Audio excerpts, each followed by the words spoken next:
First of all, I want to wish you guys a happy Easter.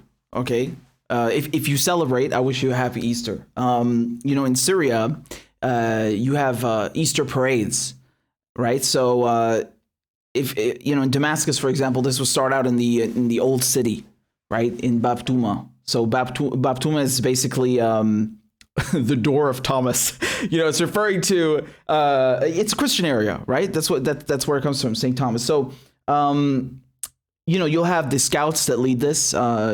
You have scouts groups for you have Armenian scouts. You got Orthodox scouts. You got all types, and they lead these parades. So I just wanted to show you a little bit about how that is, because again, this is a really cool thing about Syria. It's that it's a very pluralistic, diverse social fabric, right? That it has a very pluralistic social fabric, and that's something that they've been trying to erase with this war, right? So I want to show you a little bit of that. I just had a small clip pulled up over here. I think it's from 2009. But this is just to give you an idea. This is how it is every year, right? I'm pretty sure they're doing it right now, even in the middle of the war. So let me show you this real quick. I think it's pretty cool. There we go.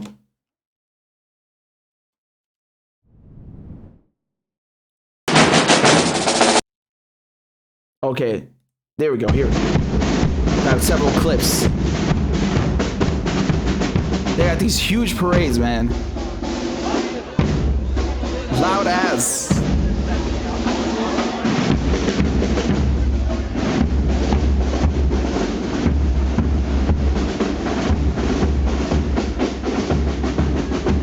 Right. So I mean, this is basically just in Damascus, but they do this all over Syria, right? They do this in Tartus, Kasab, Hasake, where everywhere. But I'm just showing you from Damascus, and it's really if I can just make a point here, and if you go to Syria during Christmas time, you will see Christmas decorations, downtown, like you would in a Christian country, for example. And I think this really speaks to the tolerance, to the coexistence. You don't see that in other countries the same way, right? The way that Christians and other minorities are treated in Syria, because again, it's a majority Muslim country, is way better than how Muslims are treated or other minorities are treated in Europe or in the United States or in other Western, so-called liberal democracies. I'm telling you, like I know, because I've seen both. I've lived both. So I'm telling you that. And, anyone who's been to Syria will also attest to that.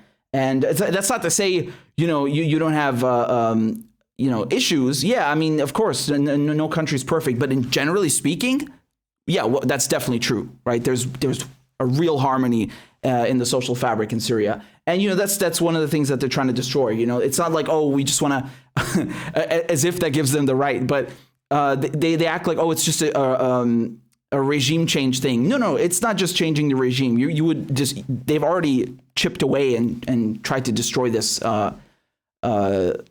social harmony that you had, this religious and ethnic harmony. And they're literally working with Al Qaeda. People who would, you think you can do this in Idlib? You think they have Easter parades in Idlib? Yeah, I'd like to see that. So, because Idlib is under Al Qaeda control, which we'll get to in a second. We're going to talk about that. But I just wanted to show you this very quickly. And there's also this person, I think Slobodan Tomic is their name. I just found their blog by accident, but they went to Syria and they were posting really cool pictures of Easter parade there. So that was cool. And I posted some on Instagram, on Twitter as well. A bunch of pictures that I found. So yeah. Just something I wanted to share with you very briefly, and happy Easter if you celebrate. So